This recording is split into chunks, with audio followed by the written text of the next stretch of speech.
दोस्तों, आज हम निष्ठा मॉड्यूल का गणित का शिक्षा शास्त्र इसके संबंधित जो प्रश्नोत्तरी और जो गतिविधियाँ हमें इस मॉड्यूल में दी जाती हैं, आपसे अनुरोध है कि आप अंत तक इस वीडियो को देखें ताकि इस मॉड्यूल से संबंधित जितनी भी आशंकाएं हैं या जितने भी क्वेश्चंस हैं उसके आंसर आपको सही सलामत मिल सके।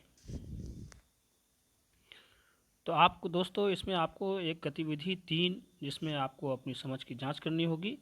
इसमें आप देखेंगे कि एक इस प्रकार का प्रश्न आएगा कि छात्र जोड़ के तथ्यों के साथ पूरी तरह से सहज हैं, जैसे 8 + 5, लेकिन यह नहीं जानता कि इस तथ्य को 38 + 5 समस्या के लिए कैसे बढ़ाया जाए।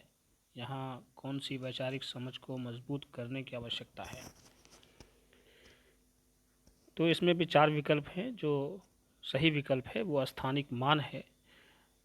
इसमें देखेंगे कि आपके केवल एक प्रश्न पूछे गए जिसमें आपने एक में एक स्कोर जो है वो हासिल कर लिया है।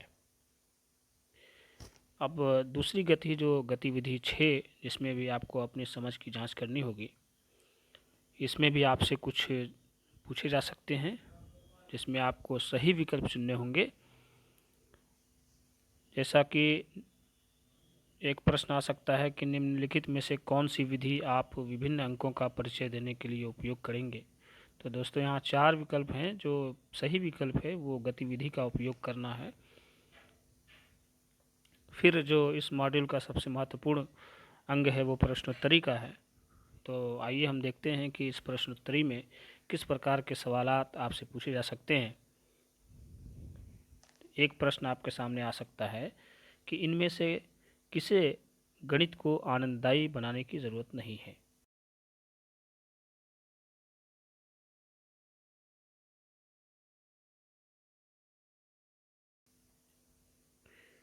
दूसरा सवाल जो आपको आ सकता है कि व्यंजक x+2 है। इसके भी 4 विकल्प हैं। जो सही विकल्प है वो ये कि किसी ज्ञात और अज्ञात संख्या के बीच का संबंध ये दर्शाता है। फिर जो अगला प्रश्न आपको मिल सकता है कि निम्नलिखित में से कौन सा विकल्प सही नहीं है। यानी गणित सिखाने में खेल का उपयोग किया जाता है। तो यहाँ भी 4 विकल्प हैं। जो सही विकल्प है वो ये कि बच्चों की ऊर्जा और समय की बर्बादी के लिए। अब देखेंगे आपके सामने एक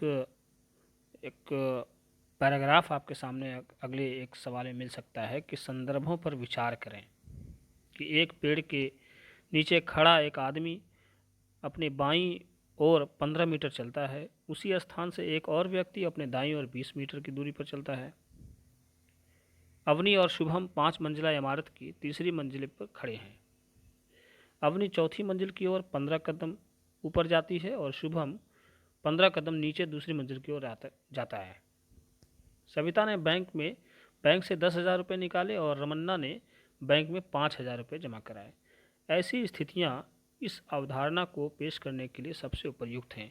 आपको साइड में लाल कलर का एक एरो दिखाई देगा। आप जब उस पर क्लिक करेंगे तो आपके पास उसके संबंधित सवाल आएंगे। वो ये हो सकता है कि एक पेड़ के नीचे खड़ा एक आदमी अपने बाईं ओर 15 मीटर चलता है और उसी स्थान से एक व्यक्ति अपने दाईं ओर 20 मीटर की दूरी पर चलता है। तो आपको यहाँ पर 4 विकल्प मिलेंगे। जो सही विकल्प है वो पूर्णांक है। फिर अगला सवाल जो आ सकता है कि इनमें से कौन सा बयान सही नहीं है कि गणित की पढ़ाई करते समय बच्चे सीखते हैं। तो इसके भी 4 विकल्प हैं। जो सही विकल्प है वो गणितीय बयानों को याद करना। अगला प्रश्न जो आपको मिल सकता है वो ये कि गणित कक्षा में बच्चों को 4 विकल्प हैं। जो इसके सही विकल्प हैं वो ये कि गणितीय अवधारणाओं के बारे में उनके विचारों को पेश कर और चर्चा करना चाहिए। ये सही विकल्प हो सकता है। अगला प्रश्न जो आपको मिल सकता है कि एक प्रासंगिक स्थिति पर काम करते हुए छात्र से उम्मीद है। तो इसके भी 4 विकल्प हैं। जो सही विकल्प है वो ये कि इनमें शामिल गणितीय सिद्धांत की पहचान करें। नेक्स्ट क्वेश्चन जो आपको मिल सकता है कि गणित में की गई गतिविधियां। तो इसके 4 विकल्प हैं। जो सही विकल्प है वो ये कि छात्रों को खुशी से गणित की अवधारणाओं को ढूंढने के योग्य बनाती है। और जो अगला प्रश्न आपको मिल सकता है कि प्राथमिक स्तर पर गणित सीखने के मूल्यांकन के लिए इस पर ध्यान दिया जाना चाहिए। इसके भी 4 विकल्प हैं। जो सही विकल्प है वो ये कि बच्चे कैसे सीखते हैं। अगला प्रश्न जो आपको मिल सकता है कि गणित यह विकसित करने में मदद नहीं करता। तो इसके 4 विकल्प हैं।